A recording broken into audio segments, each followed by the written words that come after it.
We're here at the Hindu Temple in Los Angeles with Jordan Maxwell. Jordan, could you tell us what are the connections between Christianity and the Hindu faith? Hindu faith is the mother of Christianity. You would not have Christianity if it were not for the Hindus. The Hindus gave birth to Christianity. What about Abraham and Sarah? What about them? Isn't there a connection to the Indian Brahmin or Brahma? Of course, but I said Hinduism gave the world Christianity and Judaism.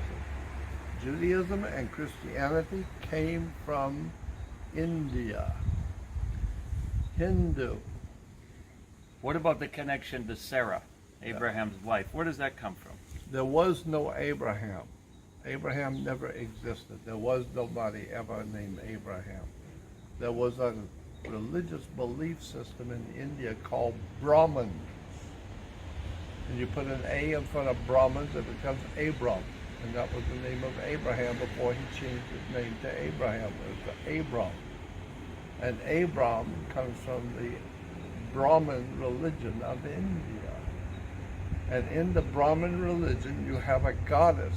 The goddess name in India was called Saraswati.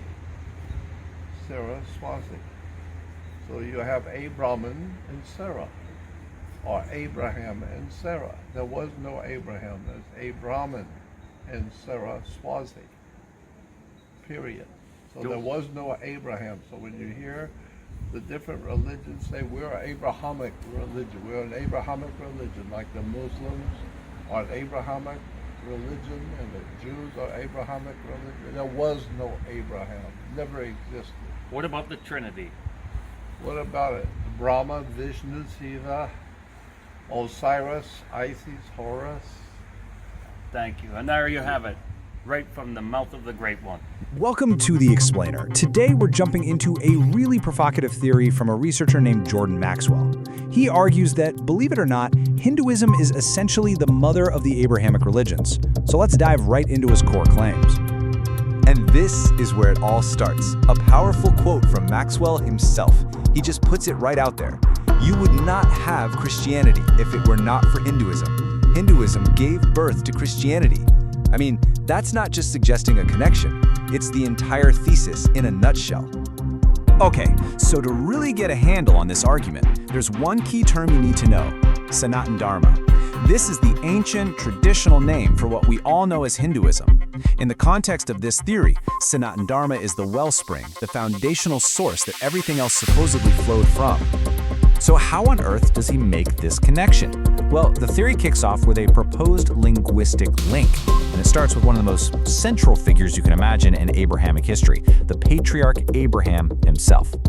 Maxwell's argument was that the name Abraham isn't even original. He claimed it's just a tweaked version of one of two Hindu terms, either Brahma, the creator deity, or Brahmin, the priestly class. The idea is that as people and their stories migrated west, the name just slowly changed into the Abraham we recognize today. And this line of thinking doesn't just stop with Abraham. Nope, the theory takes the exact same linguistic argument and applies it to his wife, Sarah, who is, of course, another absolute cornerstone figure in these traditions.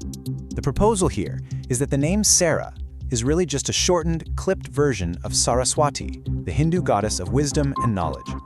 Just like the Abraham Brahma idea, it suggested that the name got condensed over time as it moved into a totally new cultural setting. So after drawing these lines between some really key names, the theory then pivots. It starts comparing one of the most fundamental concepts in Christianity to a core belief in Hinduism. This is a big one. Maxwell claimed the Christian idea of the Holy Trinity, the Father, Son, and Holy Spirit, was basically adapted from the Hindu concept of the Trimurti. The parallels he lays out are pretty direct. Brahma, the creator, is like God the Father. Vishnu, the preserver, maps to God the Son. And Mahesh, who you might also know as Shiva, the destroyer and transformer, he says corresponds to the Holy Spirit. Now, Jordan Maxwell wasn't totally alone in this. A Canadian researcher, Johnny Ennick, the guy who was actually interviewing Maxwell, was a huge proponent of this whole thesis. He had studied Sanatana Dharma himself and even made a documentary about its ancient origins, which he also, controversially, linked to extraterrestrial influence. It's probably helpful to have a little context on the man himself. Jordan Maxwell, who passed away in 2022, actually came from a Christian background. This research into ancient religions really became his life's work, and it led him to the conclusions that he presented for so many years.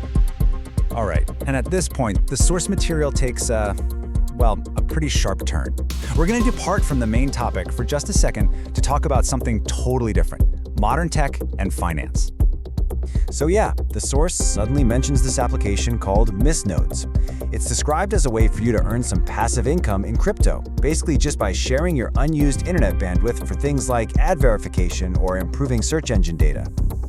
Okay, tangent over, let's put that aside and get right back to the central claims of the theory, the parts that connect these ancient faiths.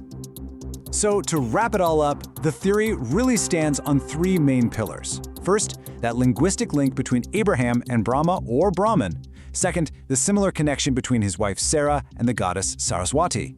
And third, that big conceptual parallel between the Christian Trinity and the Hindu Trimurti. And that really leaves us with a final question, doesn't it? When you look into a theory like this, whether you buy it or not, it really opens up a bigger question. What other historical threads, what other hidden connections might be hiding in our shared human story? It kind of makes you want to keep digging into the origins of the narratives we think we know.